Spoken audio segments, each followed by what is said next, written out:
Pesechnik got an attractive offer.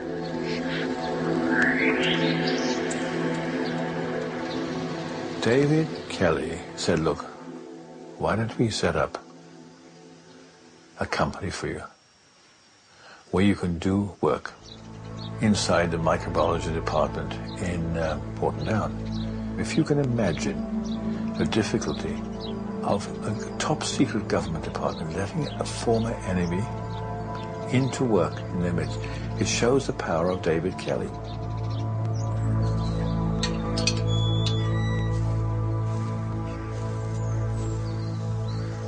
Pesechnik began working on an antidote for anthrax. Then, days after the U.S. letter attacks, the scientist died of an apparent stroke. I think there has been an urgent need for some time for us to look again at the death of Mr. Pesechnik, because what happened to him was perhaps a forerunner of what would happen to Kelly. Author Gordon Thomas joins the skeptics who refuse to accept that Pesechnik had died of natural causes.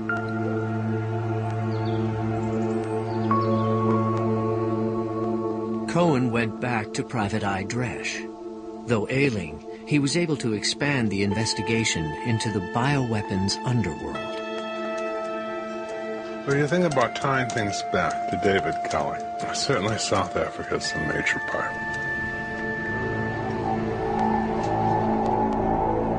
During the 1980s, apartheid South Africa had started up a top-secret germ warfare program called Project Coast.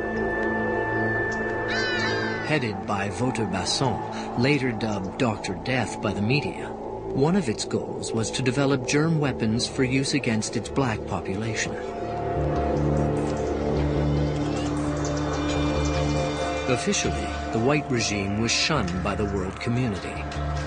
But in London, it emerged that British MP Norman Baker was on the same trail as Dresch. He had uncovered evidence of unofficial links between David Kelly and Project Coast. There were connections between the British government and the apartheid regime in South Africa, and there's an open question as to how much the British government at the time, the Thatcher government, knew about Project Coast, whether they were receiving any information that was derived from Project Coast, and whether in fact they were even supporting it surreptitiously. It was clear that there was some involvement going back some time between David Kelly and Wouter Basson. The British military lab Portadown was clearly an important bioweapons crossroads in a world of shared secrets. What was the South African connection? And was there any link with the U.S. anthrax attacks? The white supremacist era may be history in the new South Africa, yet its brutal legacy remains. At the height of apartheid, the fight for freedom turned the townships of South Africa into battlegrounds. The white regime began using germ warfare against select targets within the black population. Exactly what was David Kelly's connection to this dark chapter? Did a link exist to the U.S. anthrax attacks? Perhaps Wouter Basson would know.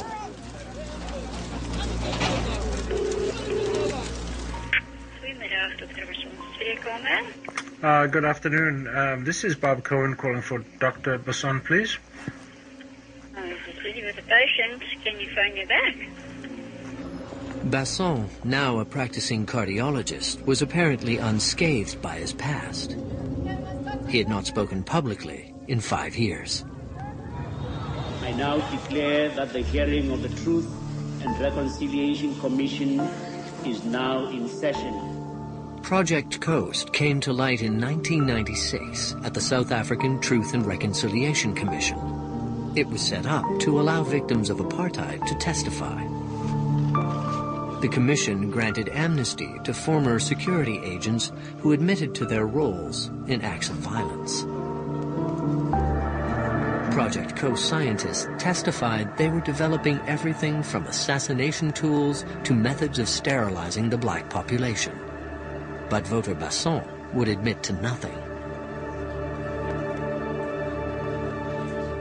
Through the research reports that became available to the investigators of the Truth Commission were reports that were clearly focused on trying to find toxins that could be administered to individuals and then lead to death, but that would be undetectable post-mortem.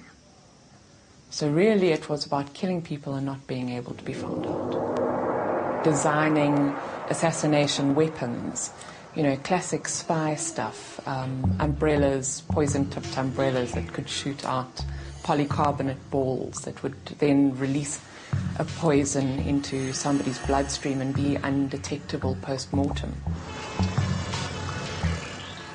In 1999, Basson was brought to trial for murder, fraud, and drug smuggling. Witnesses described the horrors committed by Project Coast. Investigators revealed how the program had used private front companies, offshore bank accounts, and worldwide intelligence connections. It had employed 200 scientists and supplied agents like anthrax and cholera to the South African military and police.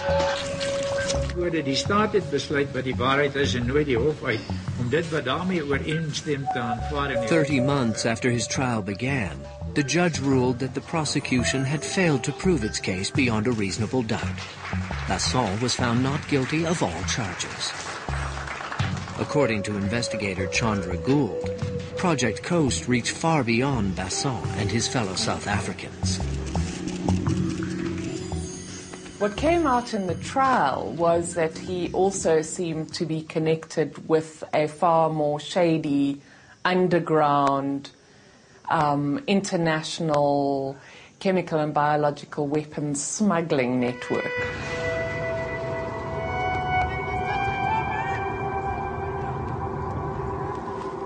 The U.S. Naval Academy's Helen Perkett has spent years investigating Project Coast. From the beginning, this idea of can we find a way to control the size of the black population was considered one of the most important areas of research.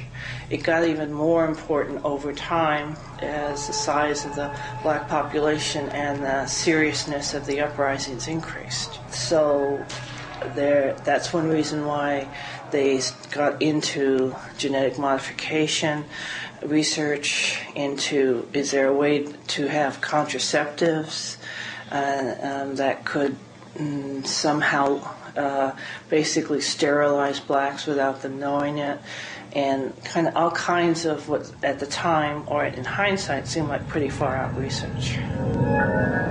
Wouter Basson was used to being demonized. But given the chance, would he confirm his claim that Project Coast had received support from the West? Good evening, Dr. Basson. This is Bob Cohen. Hi, just following up. I hope you received my email. Well, we have tomorrow and Friday and Saturday.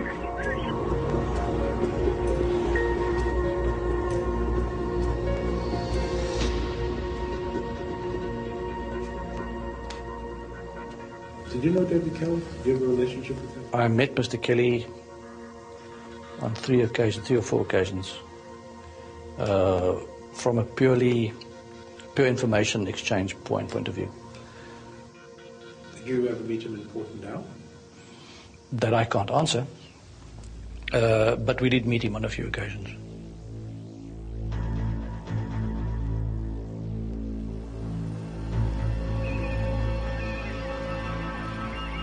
You were able to visit Portendale, Port Detroit? Yes, we did that. I wonder if you could talk about it. No, I wouldn't like to, but I mean, the next question that I get asked is who arranged it and why and what and where, and then, I already have hassles with the UK and the American governments. I don't need any more, thank you. It's enough for me. Basson was confirming visits to the main bioweapons labs in the West. But how far had these interactions gone? And what about the pursuit of a vaccine to render women infertile? During Basson's trial, this vaccine was characterized by many as an ethnic weapon to be used against blacks.